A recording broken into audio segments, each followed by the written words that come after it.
మొత్తం కక్కేసిన మణికంఠ, కన్నీళ్లతో కొట్టుకుపోయిన house. మాకేంది boss ఈ ఎమోషనల్ టార్చర్ రేయ్, ప్రతి దానికి ఒక లిమిట్ ఉంటదిరా బాసు. కానీ అన్లిమిటెడ్ అని చెప్పి ఏడుపుని కూడా ఇలా లిమిట్ లేకుండా ఇస్తే ఎలారా అయ్యా? ప్రస్తుతం బిగ్ బాస్ ఆడియన్స్ డైలాగ్ ఇదే. ఎందుకంటే ఈ రోజు ఎపిసోడ్ అంత ఏడుపు కొట్టులా ఉందన్నమాట. అసలు ఈ రోజు ఎపిసోడ్ లో ఏమైందంటే, బిగ్ బాస్ నామినేషన్లు అంటే ఆడియన్స్ కి వచ్చే ఊపు అంతా ఇంత కాదు. ఎందుకంటే వీక్ మొత్తం ఉండే ఎంటర్టైన్మెంట్ కంటే ఆ రోజు వచ్చే హై వేరే లెవెల్.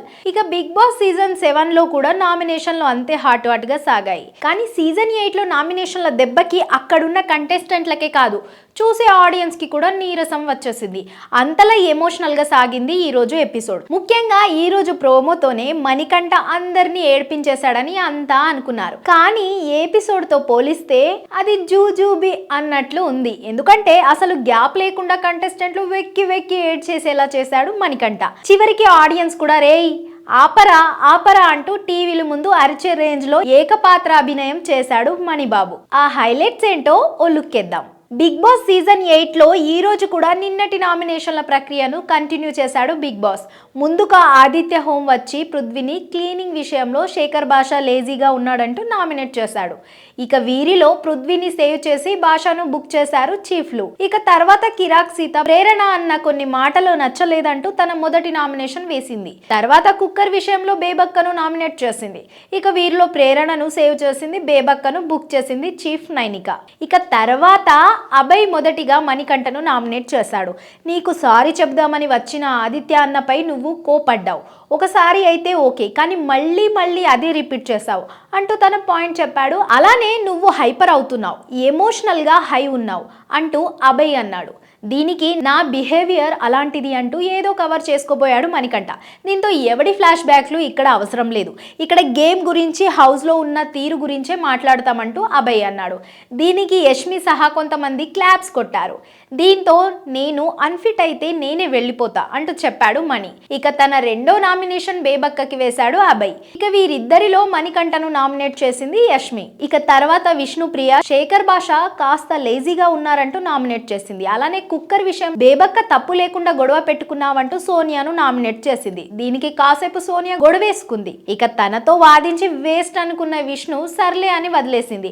ఇక వీరిలో శేఖర్ ను నామినేట్ చేస్తూ యష్మి డిసిజన్ తీసుకుంది. ఇక ఆ తర్వాత అసలు కథ మొదలైంది. మణికంఠ పెద్దగా ఎవరితోనూ కలవడం లేదు, గొడవ పెట్టుకునేంత కాన్సన్ట్రేషన్ అందరితో కలవడానికి పెట్టుకుంటే బాగుండేది అంటూ నామినేట్ చేసింది ప్రేరణ. అలానే ఇంకొన్ని పాయింట్లు కూడా చెబుతుంటే మణికంఠ ట్యాప్ ఇప్పడం మొదలు పెట్టాడు.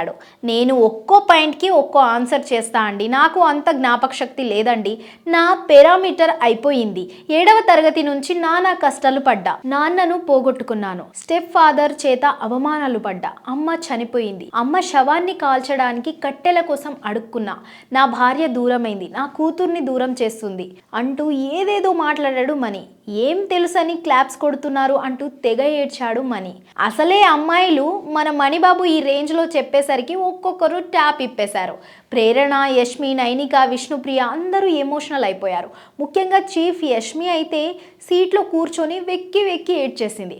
మరి ఇప్పుడైనా ఓపెన్ అయ్యారు కదా, ఇక నుంచి అయినా మాతో ఫ్రెండ్షిప్ చేయండి అంటూ ప్రేరణ అంటే మణికంఠ మరో డైలాగ్ కొట్టాడు. నేను ఎవరిని నమ్మలేను, మనుషుల మీద మానవత్వం మీద నాకు నమ్మకం పోయింది అంటూ ఏడుస్తూనే ఉన్నాడు మణి. ఇక మనోడిని లేడీస్ అంతా కాసేపు ఓదార్చారు. ఇక మణికంఠ తన మొదటి నామినేషన్ విష్ణుప్రియకి వేశాడు.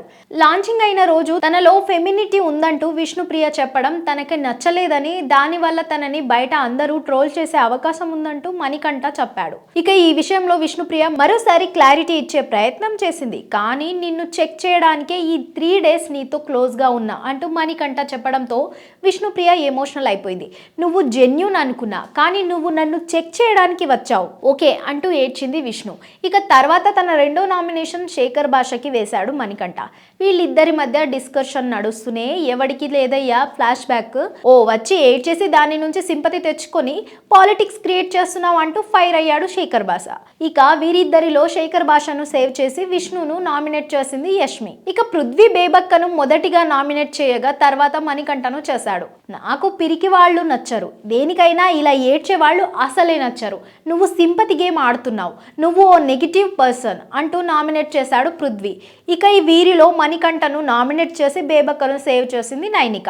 మొత్తంగా ఈ వారం నామినేట్ అయిన సభ్యులు సోనియా, బేబక్క, శేఖర్ భాష, విష్ణుప్రియ, పృథ్వీ, మణికంఠ. ఇక బయటికి వచ్చిన తర్వాత కూడా మణికంఠ తన మోనో యాక్టింగ్ కొనసాగించాడు. చూస్తూ సగం జీవితం అయిపోయింది, మార్చుకోవాలన్నా మార్చుకోలేను అంటూ ఏదేదో ఒంటరిగా మాట్లాడుకున్నాడు. ఇంతలో నిఖిల్, యష్మి, సీత వచ్చి మణికంఠను ఓదార్చేందుకు ప్రయత్నించారు. కానీ మనోడు అసలే ఆపనే లేదు. నాకు దిక్కు లేదబ్బా, నా వల్ల కావడం లేదు, బాడీ నాకు సహకరించడం లేదు, బ్రెయిన్లో మిలియన్స్ ఆఫ్ థాట్స్ రన్ అవుతున్నాయి. ఇక్కడి నుంచి బయటికి వెళ్ళిన తర్వాత నన్ను అందరూ నెగిటివ్ పర్సన్ అనే ట్యాగ్ వేస్తే నా దగ్గర ఒక్క రూపాయి కూడా లేదు, బ్రెయిన్ పెట్టి ఆడు అంటున్నారు. కానీ మొత్తం అంతా బయటికి వచ్చేసింది. నిఖిల్, ఐఆమ్ డన్, ఇంతకంటే ట్రాన్స్పరెంట్గా నేను ఉండలేను అంటూ తన విగ్గు తీసి పక్కన పెట్టేశాడు మణికంఠ. వారిని ఇది విగ్గా అన్నట్లు అందరూ అవాక్కయ్యారు. ఇక ఇలా కాదని మణికంఠను కన్ఫెషన్ రూమ్కి పిలిచాడు బిగ్ బాస్. అప్పుడు కూడా మణికంఠ అసలు తగ్గేదేలే అన్నట్లుగా ఏడుస్తూనే ఉన్నాడు. నా భార్య నాకు కావాలి, నా అత్తమామల దగ్గర గౌరవం కావాలి, నా స్టెప్ ఫాదర్ నాకు మళ్ళీ కావాలి, నా పిల్ల నాకు కావాలి, నా మీద కాన్ఫిడెన్స్ చచ్చిపోయింది అంటూ ఏడుస్తూనే ఉన్నాడు. దీనికి ఏం చెప్పాలో తెలియక మీరు అనుకున్నది సాధించడానికే మీరు ఇక్కడికి వచ్చారు. ఇంత త్వరగా మీ ధైర్యాన్ని కోల్పోతే ఎలా? కొన్నిసార్లు మన బలాన్ని మనమే గ్రహించలేకపోతాం. నువ్వు ఇక్కడి వరకు వచ్చావంటే నువ్వు బలవంతుడివి కాబట్టే, నీలో ఉన్న బలం నీకు తెలియాలంటే నువ్వు నిన్ను నమ్మాలి అంటూ బూస్ట్ డైలాగులు కొట్టాడు. అయితే ఇది జరుగుతున్న సమయంలో బయట ప్రేరణతో మణిబాబు గురించి శేఖర్ భాష చెప్పిన ఓ మాట భలే సూట్ అయింది. ఇప్పుడు మీరు యుద్ధానికి వెళ్ళారు, అవతలోడు బాణాలు వేస్తుంటే ఏయ్ నువ్వు వెయ్యడానికి లేదు, నా ఫ్లాష్ బ్యాక్ ఇది వింటావా నువ్వు? శేఖర్ వేసిన ఒక్క డైలాగ్ మణికంఠ గేమ్ ప్లాన్ మొత్తాన్ని చెప్పేసిందనమాట. అయినా హాట్ నామినేషన్లు చూద్దామంటే ఇలా నీరసం ఎపిసోడ్ చూడాల్సి వచ్చింది ఆడియన్స్.